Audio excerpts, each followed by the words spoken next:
It's time for Tap That Trade. Joining us now, Alan Neckman, the Chief Market Strategist at St. Paul Research, and Phil Flynn, a Fox Business News contributor, here for our Trader Game. Round number one, guys, value of growth stocks. What's more valuable to you, value stocks or growth stocks? Growth stocks are those stocks that have potential to make big gains and outperform in the stock market, and value stocks are the underperformers. What's your pick? I don't care what kind of stock, any market, anytime, any direction. It's just wherever the opportunity is. And right now, what we've seen is some of those value stocks that people have forgotten about, the GE, the AT&T. I like Verizon between 50 and 60 now, breaking above 57 and a half. Looks like it might attack the highs. You know, those have been plays because they've been left behind. You know, momentum will come back, and those big stocks will run the day once again, in my opinion. But in the meantime, you've got to look at whatever's the best to buy. There's an old story called The Tortoise and the Hare. Remember that one? Huh? You know, all of a sudden the hare is way out on the front, and then all of a sudden the tortoise ends up coming up in the back end here. You know, and that's kind of what we've got going on here right now. Growth stocks were on fire during the COVID lockdown. You know, dreams of stimulus, people working out of the house, it got those stocks way up. The value stocks were forgotten about, right? Nobody was looking at them at all. But now that's where we find value in the value stocks. Who knew you could find rotation? It is the rotation. And now as we're opening up, these stocks look very good. That's good for long-term investors. You know, people who don't want a lot of risk, they like the value stocks. You can get a dividend. You know, you're not going to get rich on stock appreciation, but you're going to, you know, make a pretty good return in most cases. Now you're getting the best of both worlds. You get a good dividend and you're getting some stock appreciation. So value is a good thing. Round number two, digital dollar power. The Fed is doing research on replacing paper money with virtual money. What's your favorite money? Call me. You know, I think one of the problems with the digital dollar is the blockchain. And I think there's problems with the blockchain. It takes too much energy to clear these transactions because you're going to have a million computers that have to go through. I'm a big believer in Rate-A-Tech technology. It's one I'm invested in. It's a high risk investment, but they do CloudCoin, and it's on a different system that is called cloud chain instead of blockchain. It's a lot more energy efficient. So the Fed should call me. We can save a lot of energy, be green and digital at the same time. I've got no problems holding dollars. I'd like to bury them in my backyard as well. But, innovation and technology continue to grow.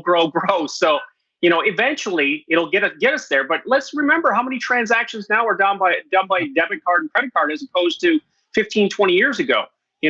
Some people don't even know how to deal with cash. So, the future is the future, and we'll be here for it.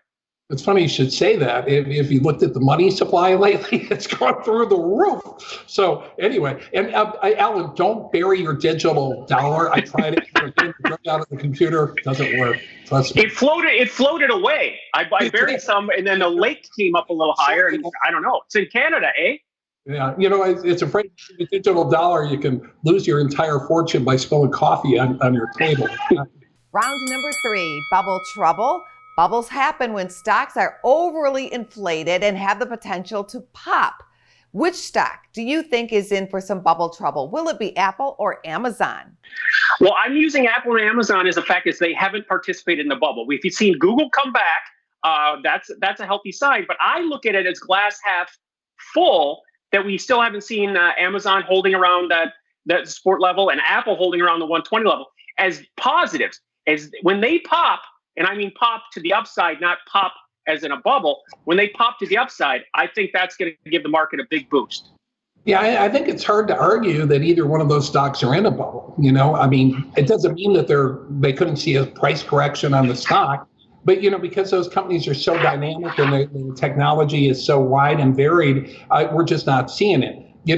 I would say that the overall stock market, if it, that's closer to being in a bubble, and I still think that has a ways to go, especially with all the stimulus. So I wouldn't be trying to be popping any bubbles with any of those high-tech stocks. Now, could you trade them, get in and out, buy some puts? Possibly. We've had a big pullback on the NASDAQ. They probably are a bit ahead of themselves as we do this rotation, the valuation. But, I wouldn't be looking to get rich trying to short Apple or Amazon. Exactly. Here's your bonus round question for today. It's a springtime ticker time. Are all of the following tickers true, or did I make them up? SPRG, spring, rain, RAIN, and FLWR.